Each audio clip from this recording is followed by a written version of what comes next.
Level 1. The couch. Your name is on nothing. No lease, no contract, just a couch that belongs to someone who tolerates you. You are 23 years old. You have a job. You work 38 hours weekly. It is not enough. Rent in your city starts at $1,400. You make $16 an hour. Do that math slowly. Your friend charges you nothing. For now.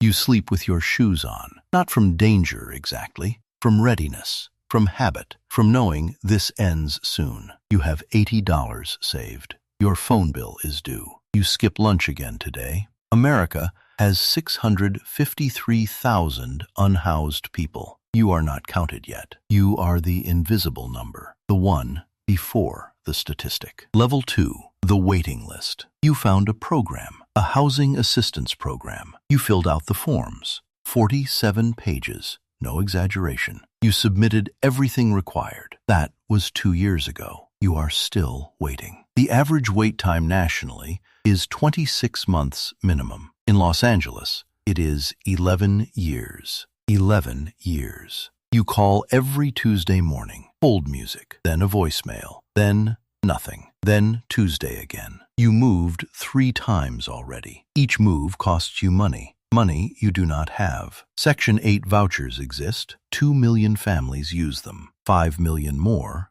are waiting. The program has not grown in proportion to the need. Not in decades. Not once. You keep your paperwork updated. You keep your phone charged. You keep waiting. You wait. Level 3. The studio. You got a place. A real place. Yours. 400 square feet exactly. The window faces a wall. Rent is $1,150 monthly. Your take-home is $2,200. That is 52%. Experts recommend 30% maximum. You are not an expert. You are just surviving this. You do not have internet. You use your phone hotspot. You do not eat out. Ever. Not even birthdays. Your refrigerator hums all night. It keeps you company mostly. Your landlord texted last week. Rent is going up. $150 more. Starting next month. No discussion. You cannot afford to move. You cannot afford to stay. This is called being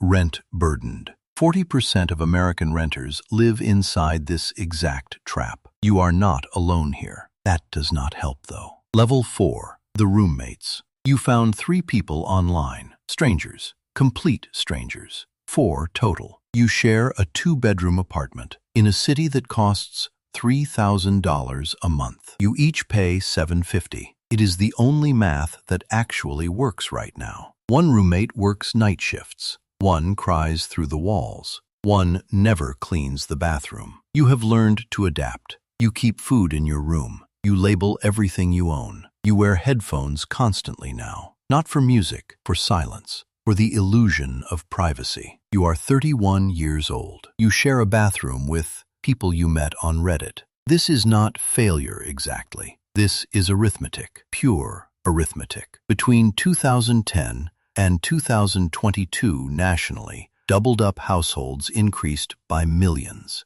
Educated people, employed people, adults, all doing the same math. All landing here, like you. Level 5. The suburbs. You moved 40 miles out. You found something almost affordable. A 1-bedroom in a suburb you had never heard of. Rent is $900 here. The commute is 2 hours each way, 4 hours daily. You spend $400 monthly on gas alone now. You did not do that math before signing the lease. Mistake. You leave home at 5. You return home at 7. You eat, you shower, sleep. You do it again tomorrow. Your social life is gone. Your city friends stopped calling. You stopped calling them back. Too tired. Always too tired. This is called spatial inequality, when housing costs push workers far from opportunity and connection. Research shows it damages health, mental and physical, both. Seriously. You feel it in your body every single morning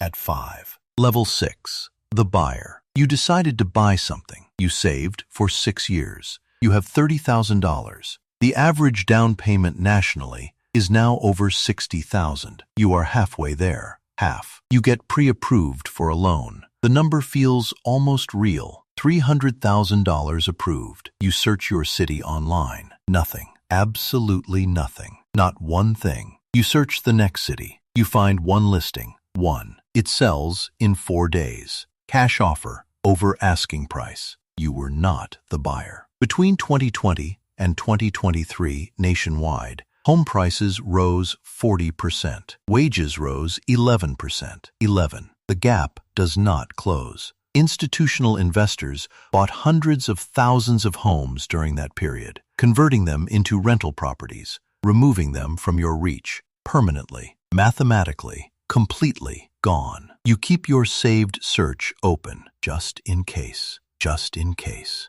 Level 7, the mortgage. You bought something. You did it. A 3-bedroom outside the city, $340,000. You were thrilled for weeks. Your mortgage is $2,100. Your property taxes jumped again. Your homeowner's insurance doubled recently. The inspector missed several things: the roof, the foundation, the pipes, the things that cost everything. You spent $19,000 in your first year alone. Nobody warned you about this. Every homeowners group online laughs. They call it the learning curve. You call it a trap. Your HOA fined you twice. Grass too long, trash bin visible. You paid both fines quietly. Your equity is building slowly. Slowly is the operative word. At current appreciation rates projected forward, you break even in 11 years. If nothing breaks, if rates hold, if your job holds, if you mow the lawn Sunday. You call it yours, though. That part is actually real. Level 8, the underwater. The market shifted. It shifted fast. You bought at peak pricing. Values dropped 18% locally. Your home is worth less than what you owe now. This is called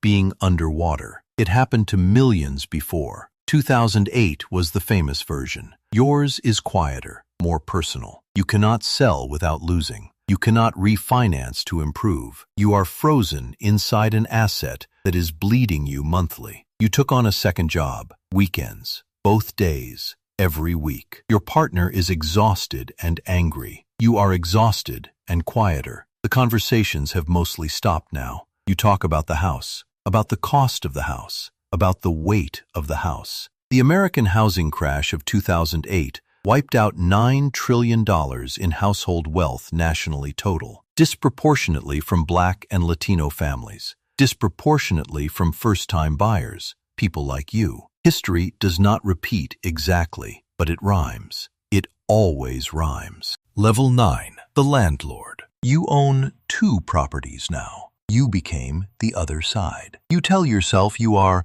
one of the good ones. You charge below market rate, mostly, most of the time. Your tenant lost her job. She is 3 weeks behind. You have your own mortgage due. You filed the paperwork anyway. You filed for her eviction. You did not sleep well. The system has no good option. Only less terrible ones exist. In 2023 alone, nationally recorded over 3 million eviction filings, 3 million families, 3 million doors, 3 million sets of keys. You tell yourself it is business. You say that word, business. You say it until it sounds like something other than what it is. Your second property needs a new roof, $40,000. You do not have it. You raise both rents to compensate. The cycle does not stop here. It just changes whose hands are holding the wheel now. Level 10, the architect. You are in the room now, the room where decisions are made. You develop housing, real housing, mixed use,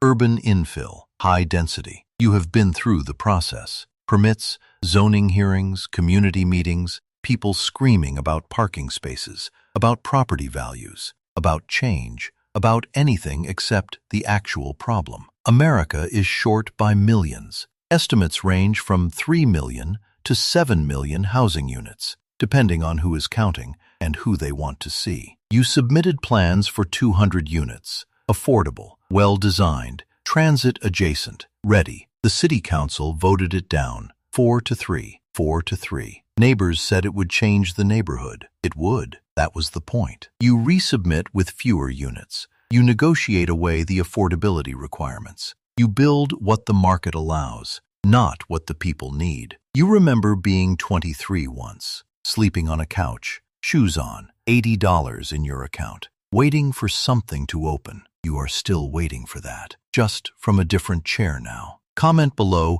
which level hit hardest. We already know your answer. We have always known your answer.